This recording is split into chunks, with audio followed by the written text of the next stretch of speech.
Thank you, Mr. Speaker. And I rise as one of those law-abiding, tax-paying Scots that the honourable member opposite so clearly has such a disdain for. And regardless of what the honourable members opposite would have us believe, it is now clear to everyone that following last week's unprecedented power grab in the Scottish Parliament and its powers, the Conservative Party and this government have finally abandoned any pretence of even having the remotest commitment to devolution.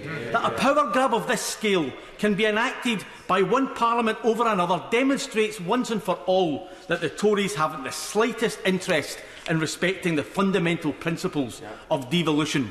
The contemptuous way in which Scottish democracy was dismissed by this place last week with a 15-minute lecture from the Right Honourable Member from Aylesbury was simply further proof that Scotland has no future in this United Kingdom, and the sooner we are free from it, the better. The Tories' disgraceful disdain for the will of the Scottish people, as expressed by the democratically elected members of the Scottish Parliament, shows the Tories in their true colours.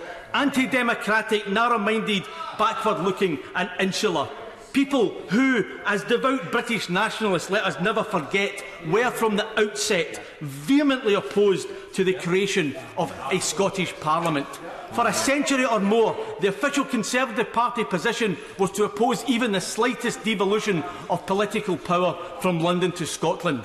And it's only when confronted with the inevitable and in the face of overwhelming public opinion did they publicly at least embrace the idea of a devolved Parliament in Edinburgh. They may have changed their tune, Mr. Speaker, but like the leopard, they have not changed their spots.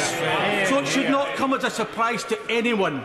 At the first opportunity, they are using Brexit as an excuse to roll back on the devolution settlement, a settlement they never believed in, to try and claw back to London as many of the powers and competencies of the Scottish Parliament as they possibly can.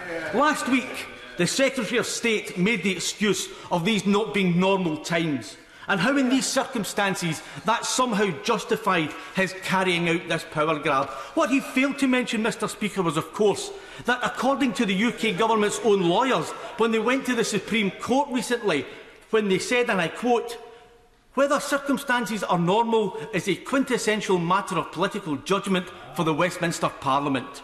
So there you have it.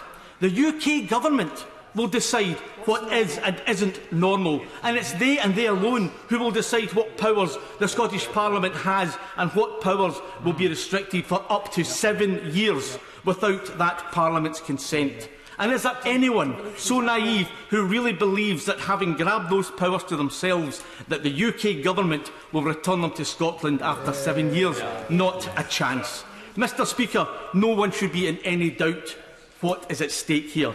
Because once the precedent is established that Westminster can overrule a majority vote in the Scottish Parliament whenever there is disagreement, a standard will have been set and the ground rules will have been established. And it's my genuine fear that if we allow this to happen, it will be used as by the Tories for a pretext of seizing powers again and again and again whenever it suits them. As my right honourable friend for Ross Skyler said, this isn't about the SNP versus the Tory government, because the Scottish Parliament, the SNP, the Labour Party, the Greens and the Liberal Democrats all recognised that what the Tories were planning was nothing less than a power grab, an outrageous attack on the democratically elected Parliament of Scotland. Mr. Speaker, this, let me be clear, this is Scotland against the Tories. Let me repeat, this is Scotland against the Tories, and if it does nothing else, then it should send a message to Downing Street and Dover House that their Tory power grab on our Parliament will not be tolerated by the people of Scotland. Mr. Speaker, in conclusion, let no one in this be any doubt the people of Scotland are furious at what is taking place.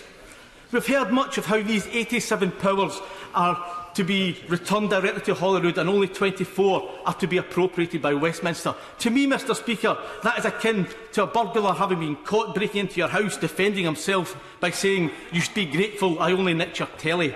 It's an absolute nonsense of an argument. A power grab is a power grab is a power grab, whether it's 1, 24 or 111. The precedent will have been set, and that's why it has to be opposed. The theft of just one of Scotland's powers is one too many.